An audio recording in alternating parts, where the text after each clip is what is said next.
सबसे पहले तो मैं अपनी नेता बहन कुमारी मायावती जी का धन्यवाद करूंगा और एमपी साहब का, जिन्होंने मेरे को विश्वास करके ये मौका दिया है और मैं इस पे बिल्कुल ईमानदारी से खरा उतरूंगा जी।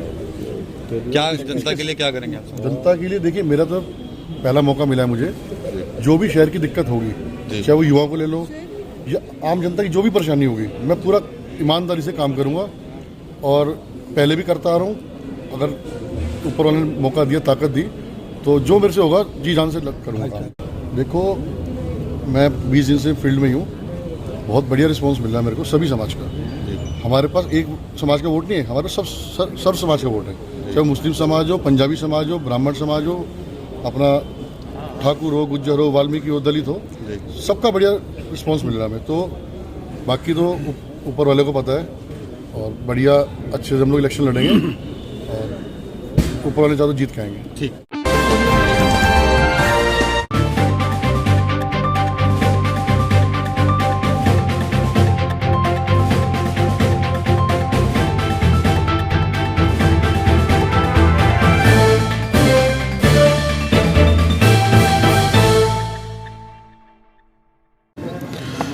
देखिए, सबसे पहले आप सभी का बहुत बहुत धन्यवाद। आप लोगों ने मुझे समय दिया और देवबंद विधानसभा से मैंने आज नॉमिनेशन फाइल किया है और पूरे शासन प्रशासन का बहुत बहुत धन्यवाद, हमारा बहुत सहयोग किया।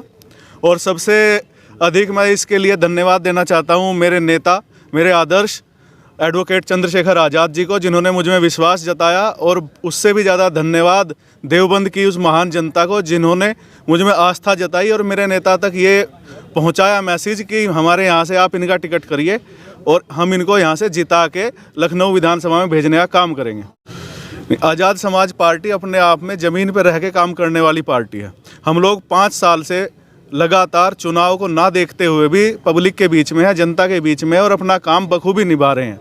तो मुझे पूरी उम्मीद है और हमारी पूरी पार्टी को पूरी उम्मीद है कि एक एक वोट और पूरी जनता का समर्थन हमें प्राप्त होगा। वो पहले से ही समर्थन हमें प्राप्त है, बस उसको वोटों में कन्वर्ट करने की देर है।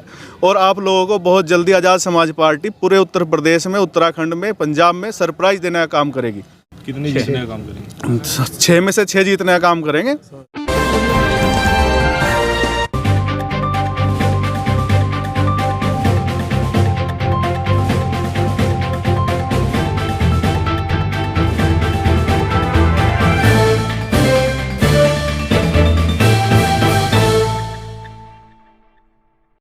ये आपका जो लोकल समस्याएं हैं और क्षेत्र की जनता के सम्मान और सुरक्षा की। और जैसे कि आप क्या सोचते हैं, किस तरह की संभावना है समाजवादी पार्टी की उत्तर प्रदेश में? माननीय अखिलेश यादव जी ने किसानों की, गरीबों की, मजदूरों की, गांव देहात की समस्याओं को गंभीरता से लिया है। 300 यूनिट तो बिजली फ्री करने का किया उन्होंने, सिंचाई फ्री करने का किया है। 500 से 1500 रुपये महीना जो है वो समाजवादी पेंशन की भी की है। 10 लाख युवाओं को सरकारी नौकरी देने की बात की है। और किसानों के लिए भुगतान का अलग से एक कानून बनाकर फंड बनाने की व्यवस्था उन्होंने की है। तो तमाम जितनी भी गांव देहात से संबंधित हैं, छोटे व्यापारी से संबंधित हैं, उन सब को लेके हमारी राष्ट्रीय अध्यक्ष जी हैं, उन्होंने प्राथमिकता निर्धारित की है। पूरी तरह ध्वस्त है। केवल चिलकाना ही नहीं, देख लीजिए लखीमपुर खीरी में किस तरीके से किसानों को कुचला और कितने ही पत्रकारों को पहले भी जो उनकी हत्या हुई है, सरकार की तरफ से उनको किसी भी प्रकार की कोई भी मदद नहीं मिली है। और हाथरस कांड देख लीजिए, उन्नाव कांड देख लीजिए, तो व्यवस्था तो ध्वस्त है, कानून व्यवस्था।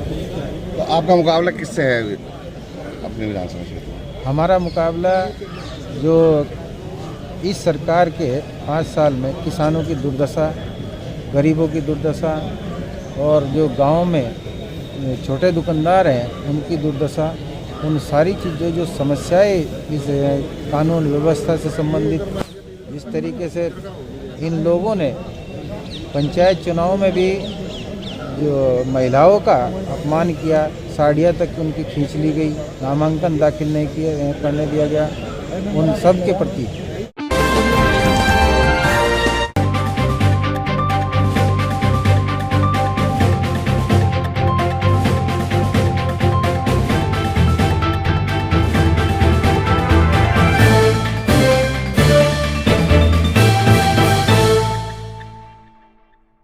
देखिए बेहद दुखद है और कानून व्यवस्था की पोल खुल गई। भारतीय जनता पार्टी की सरकार जिस कानून व्यवस्था का ढिंढोरा पीटती है उसकी पोल खुल गई और मृतक परिवार के साथ हमारी संवेदनाएं और बेहद दुखद है। ये तो सरकार का काम है, क्या करें क्या नहीं करें, लेकिन जो उन्होंने कहा है उसकी पोल खुल रही है। आपको लगता है बदमाशियों में खौफ नहीं है कोई? पहले ही कब था? पिछले 5 साल से कब है बताइए? 5 साल से कब है? कभी किसी को कहीं पीट कर मार देंगे, कहीं किसी को ऐसे लड़की के साथ हाथरस में हो जाएगा, कहीं लखीमपुर में हो जाएगा, तो पहले ही खौफ कहाँ है जी? कार्तिक और क्या चल रहा है माविया का? हाँ, पार्टी का निर्णय, जो पार्टी का निर्णय होगा वो सिरदारी होगा। तो अभी मुझे कोई जानकारी नहीं। जिस तरह से मायावती सोशल मीडिया पर मुझे उनके कोई समर्थक जानकारी कर रहे हैं, मुझे तो कोई क्या जानकारी पुरानी फोटोएं डाल रहे हैं अखिलेश यादव के साथ। मुझे नहीं पता वो पुरानी है या नहीं है, लेकिन मुझे कोई जानकारी नहीं। देखिए, लोकतंत्र में सबको अधिकार है सबके साथ बात करने का, उसमें कौन सी बात है? क्या बात करेंगे? जयंत चौधरी को भी ऑफर दिया गया था, हालांकि उन्हें ठुकरा दिया गया था बातचीत करने के लिए। नहीं तो बातचीत का ऑफर तो तब देते ना जब किसान सड़क के ऊपर बैठा हुआ था, जब किसान तड़प रहा था सड़क के ऊपर, 700 किसानों की शहादत हुई थी, तब न्योता देते। अब क्या न्योता दे रहे हैं? अच्छी बात है, ये तो स्वस्थ लोकतंत्र का एक वो है, सबको जाना चाहिए। हम भी जाएंगे, वो भी जाने, फिर दिक्कत क्या है? वह हमारे जाने पे पाबंदी ना हो जाए, बस यही दिक्कत है और कुछ नहीं है।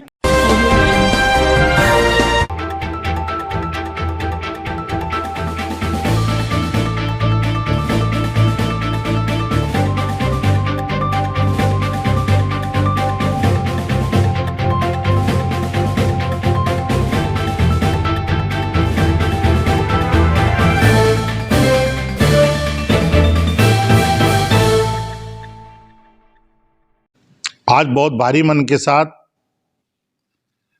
कांग्रेस छोड़ने का फैसला किया है, क्योंकि पिछले 34 साल से एक निष्ठावान कार्यकर्ता की हैसियत से लगातार कांग्रेस में काम करता आ रहा हूं और हर जनहित की लड़ाई को लड़ने का काम किया। लेकिन पिछले 2-2.5 साल से लगातार महसूस होने का काम हुआ कि हमारे जो प्रभारी संजीव शर्मा जी और भाटी जी यहाँ पे रहे, उन्होंने बार बार एक ही बात कही कि जो कांग्रेस अब है वो पहले नहीं थी, जो कांग्रेस अब है वो पहले नहीं थी। साफ तौर पे वो कहते चले गए कि कांग्रेस पहले बहुत कमजोर थी और आज ताकतवर होती जा रही है। तब भी हमने अपनी आत्मा को मारकर, क्योंकि सेवा कांग्रेस ही करनी थी, प्रियंका गांधी और राहुल गांधी की करनी थी, लगातार लगे रहे। लेकिन जब अब चुनाव का टाइम आया तो उससे भी बुरा होने का काम हुआ। हमारे प्रभारी महोदय ने, हमारे जिलाध्यक्ष ने मिलकर उन लोगों को टिकट बांटने का काम किया जो लोग कांग्रेस में कभी थे ही नहीं। दूसरी पार्टियों से मिलकर उन लोगों को टिकट देने का काम किया जहां सबसे कमजोर प्रत्याशी हो और वो दूसरी पार्टी को नुकसान न पहुंचा सके। पूरी बंदर बांट कर ऐसे ऐसे प्रत्याशी को, जिनको मैं सोच भी नहीं सकता, पूनम काम्बोज जी, जिनका नाम पता भी शायद राजनीति के भविष्य में कहीं नहीं है, उन्हें टिकट दे दिया गया। सहारनपुर देहात से राणा जी को टिकट दिया गया, संदीप राणा को। संदीप राणा भाजपा का इमरान मसूद का आदमी। हमारे ओमपाल डांकोवाली को टिकट दिया गया, जो 15 दिन पहले ही सपा में गए थे, वो भी इमरान के आदमी। जितने भी लोग, यानी इमरान के जाने के बाद भी टिकट उन लोगों को देने का काम किया जो लोग इमरानवादी थे।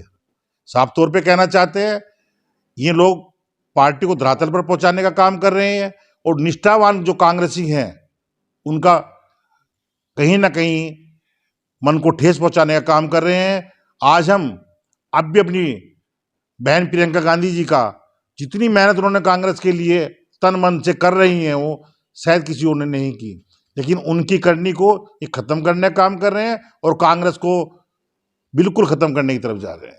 आगे किस पार्टी में जाने का आपका इरादा? अभी कांग्रेस छोड़ने का मन बनाया है, जबकि मेरे बड़े भाई सचिवालय जी ने भाजपा का दामन दिल्ली में थामा है, उन्होंने भाजपा ज्वाइन की है। लेकिन मैं अभी अपने साथियों के साथ, मेरे सारे डेयरी संचालक मेरे साथ हैं, मेरी एक बहुत बड़ी विंग हर उसमें है, जैसे चिल्काने में महिला विंग है मेरे साथ, और मेरे अपने साथी हैं, सबसे बैठकर सलाह मशवरा किया जाएगा।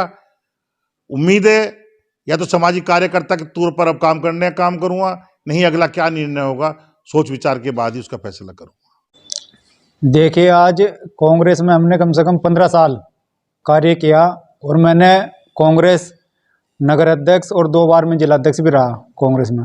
और कांग्रेस में आस्था मेरी इतनी थी कि मेरा आज जो परिवार है वो भी, मेरे बच्चे बहुत भावुक थे आज कि भाई पार्टी में ऐसा निर्णय क्यों लिया गया, लेकिन दिल पे जोर रखकर मैंने ये निर्णय लिया क्योंकि हमारा जो सम्मान है, जो टिकट वितरण में जो धांधलेबाजी हुई है जनपद सहारनपुर के अंदर, जो प्रभारी थे हमारे संजीव शर्मा जी, उनके द्वारा की गई है। और ऐसे ऐसे लोगों को टिकट दिया गया है जिनका कोई जनाधार ही नहीं है। दूसरी पार्टी को मजबूत करने का ये सीधा सीधा फंडा है और दूसरी पार्टी को इसमें मजबूत करने का कार्य करा जा रहा है। क्योंकि जो डमी कैंडिडेट है आप उन्हें मैदान में लेकर आ रहे हो पार्टी की तरफ से, लेकिन जो यहाँ पे जो जिताऊ कैंडिडेट है जिन्होंने इसमें कांग्रेस में अपनी मां समझकर इसमें काम किया, लेकिन उसका भी आपने टिकट देने का उससे काम नहीं किया। मेरी बहुत ही निष्ठा थी कांग्रेस में, लेकिन मैंने आज अपना पद से त्याग पत्र मैं कांग्रेस से दे रहा हूं और अपनी पूरी टीम के साथ कांग्रेस छोड़ने का काम कर रहा हूं। आगे की क्या रणनीति रहेगी?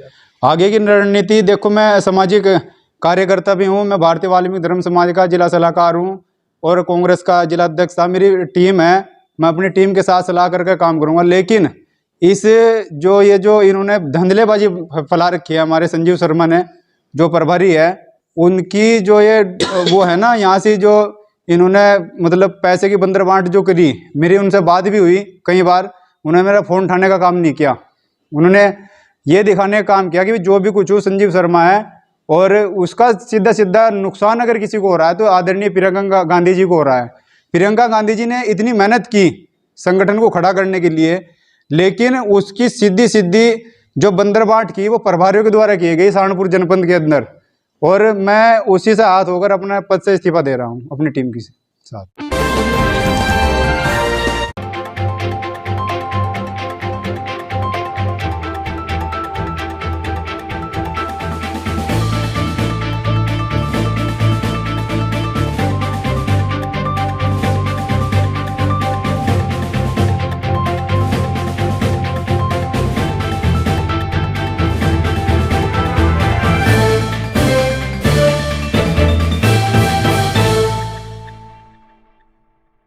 मैं सबसे पहले अपने शीर्ष नेतृत्व आदरणीय राहुल गांधी जी, हमारी आदरणीय प्रदेश के प्रभारी राष्ट्रीय महासचिव प्रियंका गांधी जी और प्रदेश के अध्यक्ष आदरणीय अजय कुमार लल्लू जी और मंडल के अध्यक्ष आदरणीय संजीव शर्मा जी और पश्चिम के प्रभारी और राष्ट्रीय सचिव आदरणीय धीरज गुज्जर जी और हमारे जो प्रभारी आदरणीय अशोक अरोड़ा जी और आदरणीय सक्सेना जी, जो हमारे प्रभारी जो मुझ पर विश्वास जताया है, सबसे पहले मैं उनका हार्दिक धन्यवाद करता हूं। और जो गंगो विधानसभा से मुझे प्रत्याशी के रूप में भेजा है, मैं विश्वास दिलाता हूं, जो हाईकमान ने मुझ पर विश्वास किया है, मैं उनके विश्वास पर खरा उतरूँगा। क्या कुछ मुद्दे रहेंगे जिनको लेकर आप जनता के? मुद्दे काफ़ी मुद्दे हैं। सबसे पहले तो मैं जो काफ़ी लंबे समय से इस विधानसभा में लगा हुआ हूँ, जमुना नदी है उस पर 1966 में करीब पुश्ते बने थे, वे आज टूट चुके हैं, उनमें तीर्ण आ चुके हैं, जिसकी वजह से किसानों की वहाँ करीब 1500 बीघे ज़मीन प्रभावित हो रही है। और कुछ अवैध खनन की वजह से लगातार जमुना का पानी गांव की तरफ बढ़ता जा रहा है, कटान बढ़ता जा रहा है। किसान वहां के लोग त्राई त्राई कर रहे हैं, बार बार वे आवाज़ उठा रहे हैं, लेकिन उनकी सुनवाई नहीं हो रही है। क्योंकि किसान अन्नदाता है, किसान देश की रीढ़ है, किसान पर पूरा देश निर्भर करता है, किसान ही देश का विकास करता है। तो निश्चित रूप से मैं जो ये एक मुख्य वहाँ समस्या है, मैं उसकी आवाज़ उठाने का काम करूँगा। आप पहली बार आपको मौका मिला है चुनाव लड़ने का, और क्या क्या चुनौतियां आप अपने सामने देख रहे हैं? निश्चित रूप से मुझे पहली बार मौका मिला है, लेकिन मैं काफ़ी लंबे समय से पार्टी में कार्य कर रहा हूं। कई कैंडिडेटों को मैंने चुनाव लड़वाया है और मुझे बखूबी बहुत अनुभव है चुनाव का, और उस अनुभव के साथ ही मैं चुनाव लड़ूंगा।